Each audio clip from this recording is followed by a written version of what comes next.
Assalamualaikum warahmatullahi wabarakatuh. Kami dari kelompok 1 akan mempresentasikan hasil diskusi kelompok kami mengenai topik 4, ruang kolaborasi perspektif sosio-kultural. Kelompok kami terdiri dari Chandra Asti Nurul Fajri, Emi Nur Asyah, Irmawati, Putri Ambar Astuti, Tentrem Susanti, dan Tulus Tripurnomo. Pertanyaan ke-1. Apa pandangan masing-masing anggota kelompok tentang pendekatan, strategi, metode, dan teknik pembelajaran yang diterapkan sebagai scaffolding pada CPD yang mempengaruhi proses pendidikan serta pembelajaran? Menurut pendapat saya, pembelajaran pada Zone of Proximal Development atau disingkat ZPD mempunyai pengaruh terhadap proses pembelajaran karena ZPD melibatkan kombinasi antara perkembangan kognitif dan perkembangan sosial yang sangat penting dalam konteks pembelajaran. Pada pembelajaran dalam ZPD ini juga terdapat penekanan pada proses pengajaran dan pengembangan. Dengan metode pembelajaran ZPD dapat memperkuat kerjasama antar individu yang sangat penting dalam pendidikan era abad 21 ini. Pembelajaran pada Zone Proximal Development atau ZPD memiliki pengaruh terhadap proses pendidikan dan pembelajaran. Teknik pembelajaran scaffolding dapat dijelaskan sebagai cara memberikan dukungan belajar terstruktur pada tahap awal untuk mendorong siswa agar belajar secara independen. Pemberian bantuan dalam belajar tidak akan terus dilakukan, namun seiring dengan perkembangan kemampuan siswa, guru akan secara perlahan dan mengurangi serta membebaskan siswa untuk belajar sendiri. Menurut pendapat saya, pembelajaran CBD dapat memberikan bantuan kepada guru dalam memahami kapan siswa dapat memahami konsep inti secara mandiri dan kapan siswa membutuhkan bantuan dari individu yang lebih berpengetahuan. Menurut saya, penggunaan pembelajaran CPD dapat membantu guru dalam menentukan tingkat pemahaman siswa terhadap suatu konsep pembelajaran, serta memahami kapan siswa membutuhkan bantuan dari individu yang memiliki kemampuan atau pengetahuan lebih tinggi dari dirinya. Dengan ini, guru dapat memilih materi yang cocok untuk diterapkan dalam pembelajaran di kelas. Saya berpendapat bahwa ZPD memiliki pengaruh terhadap proses pendidikan dan pembelajaran karena ZPD digunakan untuk mengevaluasi kemampuan kognitif siswa.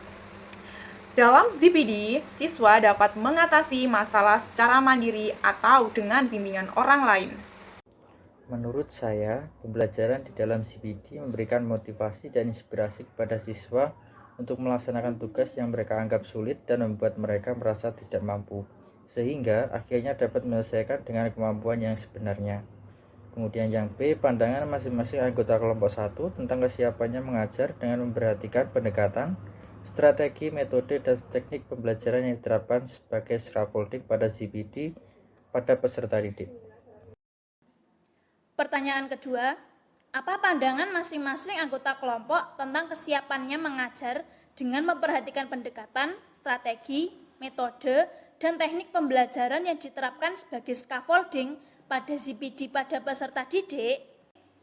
Mempersiapkan diri untuk mengajar dengan mempertimbangkan pembelajaran dalam Zone of Proximal Development atau ZPD pada siswa adalah kesiapan yang perlu diperhatikan oleh seorang guru. Karena berdasarkan konsep scaffolding, guru memiliki peran sebagai pendukung dalam membantu siswa menyelesaikan proses belajar. Dukungan belajar yang dimaksud di sini mencakup dukungan yang nyata dan non-nyata, yang memberikan makna saat proses belajar peserta didik berlangsung. Saya bersedia menerapkan metode pembelajaran dengan memperhatikan ZPD. Dengan ZPD, pendidik dapat menilai kemampuan awal peserta didik dalam menyelesaikan tugas atau memecahkan masalah yang diberikan oleh pendidik. Rancangan pembelajaran dibuat berdasarkan informasi yang telah diketahui untuk membantu peserta didik memperoleh pengetahuan yang lebih meluas. Pemahaman awal peserta didik perlu ditinjau dalam merencanakan agar pendidik dapat membantu mereka dalam meningkatkan pengetahuan mereka.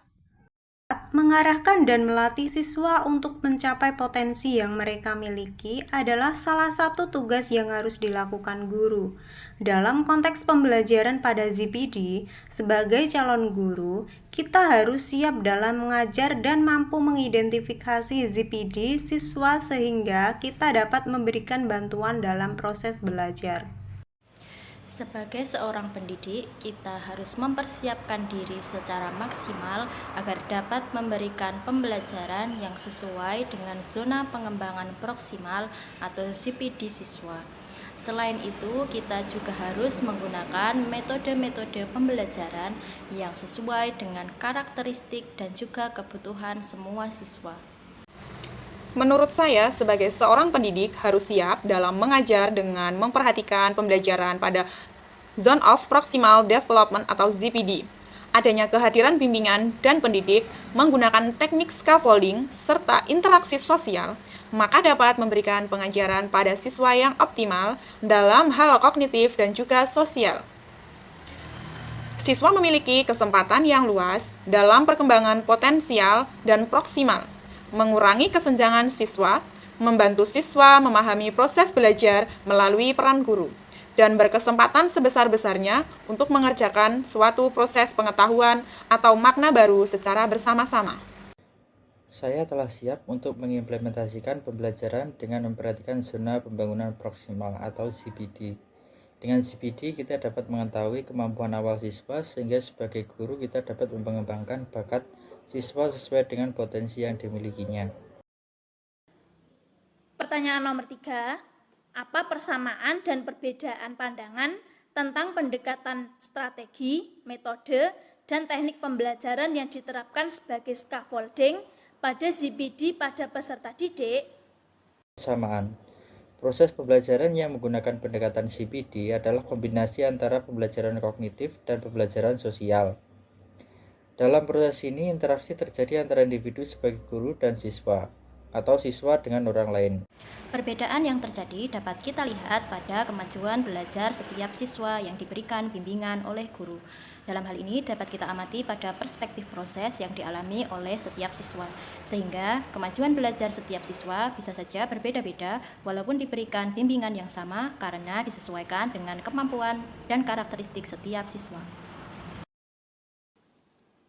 Pertanyaan yang keempat, apa persamaan dan perbedaan pandangan tentang mengajar dengan memperhatikan pendekatan, strategi, metode, dan teknik pembelajaran yang diterapkan sebagai scaffolding pada ZPD pada peserta didik? A. Persamaan. Anggota kelompok setuju bahwa kami merasa kemampuan kami cukup dan bersedia untuk mengajar dengan memperhatikan zona perkembangan proksimal atau ZPD. Untuk menyesuaikan dengan tingkat perkembangan kognitif anak dan menyesuaikan dengan tingkat potensi pengembangan mereka. Kami akan memperhatikan bagaimana anak-anak memecahkan masalah, baik sendiri maupun dengan bantuan orang lain, sehingga mereka bisa belajar secara optimal. Perbedaan dapat dilihat dari sejauh mana setiap mahasiswa siap untuk menggunakan ZPD dalam proses belajar. Ada beberapa orang yang sudah sangat yakin dan memiliki keinginan kuat. Mereka yakin bisa mencapai hasil yang maksimal dalam mengajar siswa melalui ZPD. Ada beberapa yang masih baru memulai belajar.